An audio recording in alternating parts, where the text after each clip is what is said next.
전라남도 광양 백운산하고 부산 기장에서 이틀 동안 불타던 산불이 다행히 진화되었다, 이런 소식을 전했는데요. 인명 피해가 없어서 다행이란 얘기 거듭했지만 사실 산에 사는 생명은 사람이 전부가 아니잖아요. 국립생태원 멸종위기종보건센터 선임연구원인 보전생물학자 임정은 선생님은 작년에 경북 지역에서 엄청난 산불이 났을 때요. 그때 3만 헥타르가 불탔었죠. 경북 영양에 있는 연구소와 인근의 자택에서 직접 겪은 산불의 두려움을 얘기하면서 이런 말을 덧붙입니다. 산불이 남긴 상처는 단지 눈에 보이는 피해에만 그치지 않는다. 토양, 수질, 미생물, 곤충, 식물에 이르기까지 생태계 전반이 산불의 영향을 받기 때문이다. 어떤 종이 얼마나 큰 피해를 입었고 서식지는 얼마나 소실됐는지 이걸 조사하는 게 우리 과학자의 몫이다. 피해가 확인되면 회복 전략을 취해야 된다.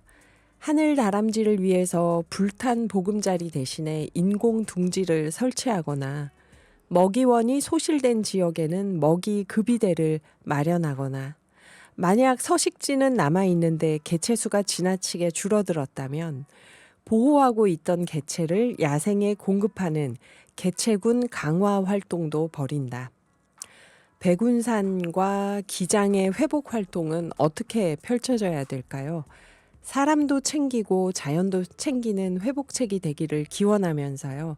이번 건조한 겨울 산불 정말 조심해야겠습니다. 집이 안 타고 사람이 안 다쳤다고 해서 이게 전부가 아니니까요. 자, 오늘도 기후위기 시대를 건너가는 상상력을 드립니다. 모두의 내일을 위한 오늘의 기후. 지금 출발합니다. 기후 톡파원. 기후와 함께 시민들이 전하는 다양한 이야기 나누는 시간입니다. 오늘은 김영빈 시인님 사연으로 함께 하는데요. 제목, 겨울이 오면 얼음종을 만납니다.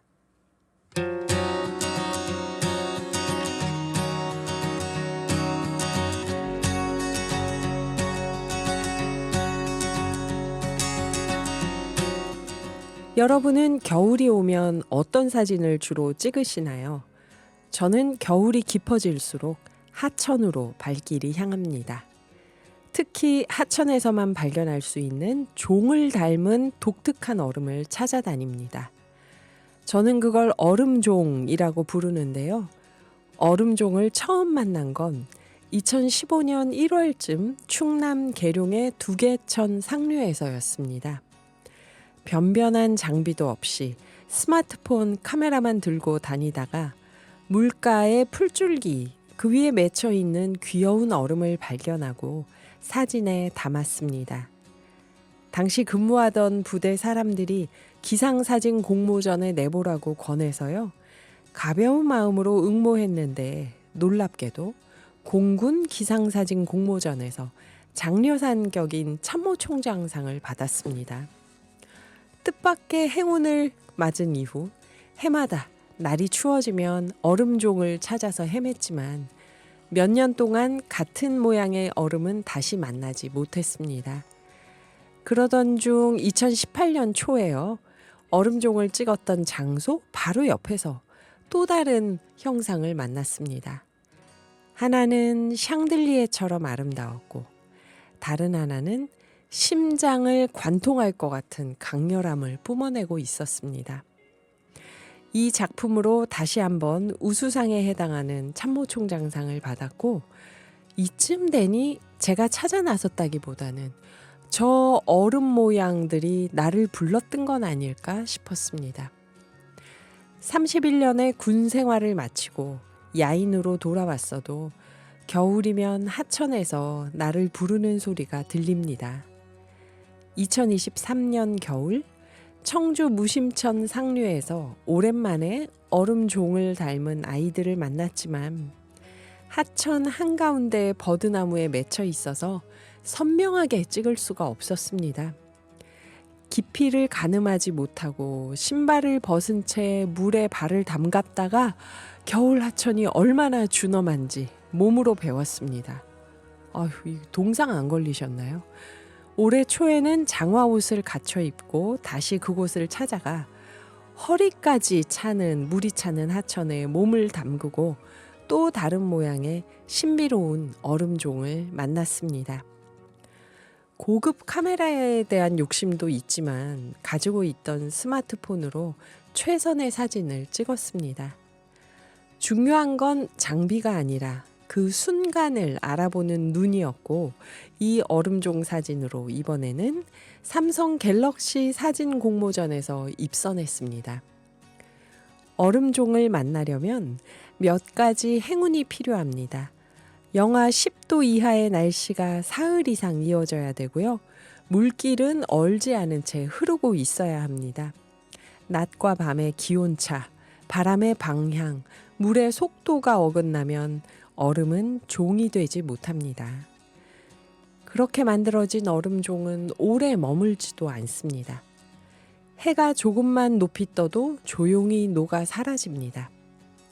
기상이변과 온난화로 겨울도 몸살을 앓고 있습니다. 어쩌면 제가 찍은 나의 얼음종들은 겨울이 아직 살아있다는 신호인지도 모르겠어요.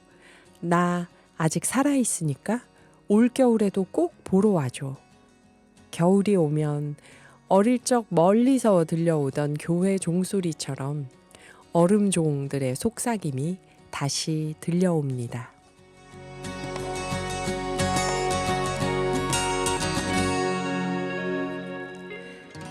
얼음종 하니까 이게 뭐지 싶으시죠? 보이는 라디오로 보신 분들은 아실 텐데 나중에 이 영상 유튜브에 올라오면 한번 꼭 보세요. 저희끼리 보기 너무나 아까운 멋진 사진들입니다. 딸랑딸랑 종 모양 있잖아요. 그러니까 얼음이 밑으로 가면서 퍼지면서 그 종 모양처럼 생긴 거예요. 정말 딱 종 모양처럼. 그 밑에 종을 땡땡 치는 공까지 얼음으로 딱 붙어 있어요. 진짜 신기한데 날씨도 맞아야 되고 물도 얼지 않은 채 흘러야 되고 그런다잖아요. 영하 10도로 3일 이상 지나왔는데 어디 물 흐르는 데 없을까요? 거기 가면 저런 얼음종이 남아있을 것 같은데요. 김영빈 시인님 이렇게 귀한 사진과 이야기 나눠주셔서 감사드리고요. 비싼 장비보다 그 순간을 알아보는 눈이 더 중요하다. 이 말씀은 제가 꼭 기억해야겠네요. 전 항상 장비빨이 중요한 사람이라 꼭 명심하겠습니다. 앞으로도 많은 분들의 기후톡파원 사연 기다리고 있습니다. 샵 0999나 오늘의 기후 밴드로 톡파원 사연 보내주세요. 기후톡파원으로 사연이 채택되신 분들께는 농업 분야 탄소 중립을 선도하는 한국농어촌공사 농어촌연구원에서 저탄소 쌀을 선물로 드립니다. 1월 2일부터 매일 생방송 중에 청취자분들이 추천해 주신 글 함께 낭독했죠. 오늘 그 마지막 시간입니다. 일본의 뇌영상과학계 권위자인 가와시마 류타 교수는 14년 동안 7만 명의 뇌를 추적해서 연구한 결과를 얘기했어요. 하루에 딱 2분 정도만 매일 한두 페이지 책을 읽어도 기억력이 좋아지고 뇌 기능이 훨씬 젊어지는 효과가 있었다고 합니다. 특히 주목할 점은 책을 소리내서 읽는 낭독인데요. 알츠하이머 환자 인지 개선에도 실제로 도움이 됐다고 합니다. 짧은 글이나 단어를 일주일에 5번씩만 소리내서 읽어도 인지 기능이 향상되었다고 하는데요. 일주일에 5번. 짧은 글이나 단어, 소리내서 읽는 훈련 같이 해볼 만하지 않은가요? 오늘의 기후에서는 그동안 부담 없는 실천으로 2분 낭독 시간을 함께 했는데요. 이벤트는 끝나지만 청취자 여러분, 매일 한두 페이지, 한두 쪽씩 계속 낭독하는 거 실천해보면 좋을 것 같습니다. 저는 계속 해보려고요. 자, 16번째 마지막 사연입니다. 오늘 1월 23일 8169님이 추천하신 글입니다. 먼저 홍소영 작가님 전화 연결해서 오늘 이 글을 왜 낭독글로 선정했는지 심사평, 선정 배경 들어볼까요? 안녕하세요. 안녕하세요. 오늘의 기용 작가입니다. 네, 오늘 끝으로 소개하는 글은 어떤 책인가요? 네, 오늘의 책 제목은 물고기는 존재하지 않는다. 이런 과학 에세이인데요. 미국의 과학 저널리스트인 룰루 밀러의 논픽션 데뷔작입니다. 이 책은 어류라는 분류는 존재하지 않는다는 그런 과학적 사실에서 시작하는데요. 우리가 얼마나 질서와 분류에 집착하며 살아가는지, 또 그런 믿음이 한편으로는 삶을 버티게도 해주지만 또 한편 세상을 제대로 못 보게 만들기도 한다는 걸 알려줍니다. 네.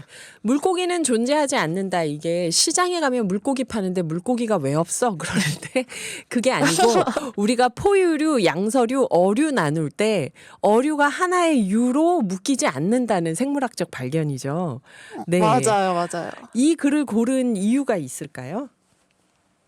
네, 파라나 육군님께서 발췌한 대목에서는 인간이 스스로를 정상에 두기 위해서 어떤 언어를 써왔는지를 알려주는데요.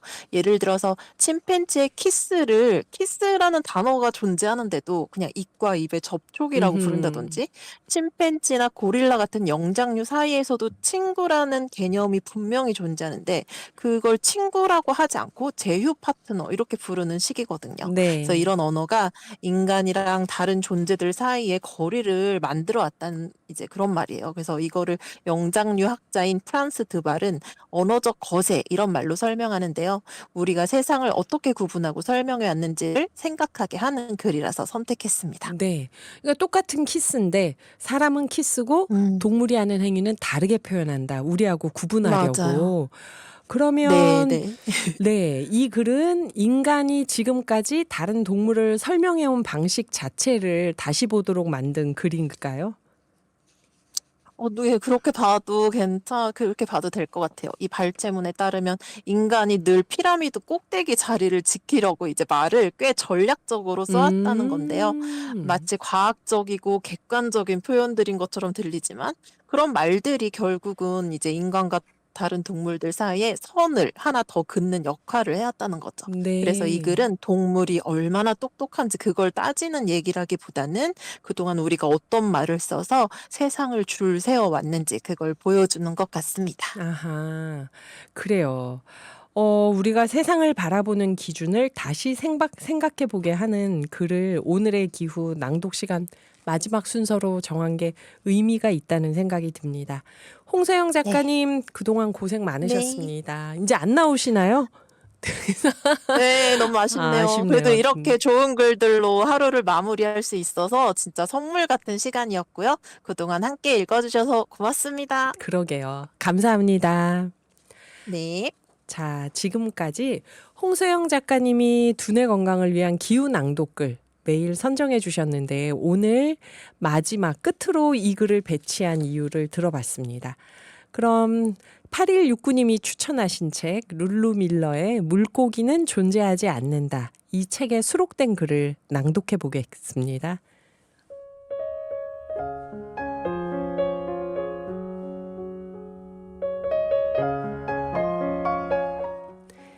에모리 대학의 유명한 영장류 학자 프란스 드 발은 이건 인간이 항상 하는 일이라고 말한다. 우리 상상 속 사다리에서 인간이 정상을 차지하기 위해서 우리와 다른 동물들 사이에 나타나는 유사성을 실제보다 과소평가한다는 것이다. 그는 과학자들이 나머지 다른 동물과 인간 사이에 거리를 두기 위해서 기술적인 언어를 사용함으로써 가장 큰 죄를 범하는 집단이라고 지적한다. 과학자들은 침팬지의 키스를 입과 입의 접촉이라고 부르고 영장류의 친구를 좋아하는 제휴 파트너 이렇게 부르고 까마귀와 침팬지가 도구를 만들 수 있다는 증거가 나왔는데 그건 인류를 정의하는 그런 식의 도구 제작과는 질적으로 다르다고 해석한다. 어떤 인지과제에서는 동물이 우리보다 더 뛰어난 모습을 보이기도 한다. 예를 들어 특정한 새들은 수천 개의 씨앗이 묻힌 자리를 정확하게 기억한다. 하지만 이런 능력조차 우리 인간은 그건 지능이 아니라 동물의 본능이라고 불러버린다. 이 같은 수많은 언어적 수법을 드발은 언어적 거세라고 표현했다. 즉, 그건 우리가 언어를 사용해서 동물의 중요성을 박탈하는 방식이자 우리 인간만이 정상의 자리에 머물기 위해서 단어를 발명하는 방식이란 뜻이다.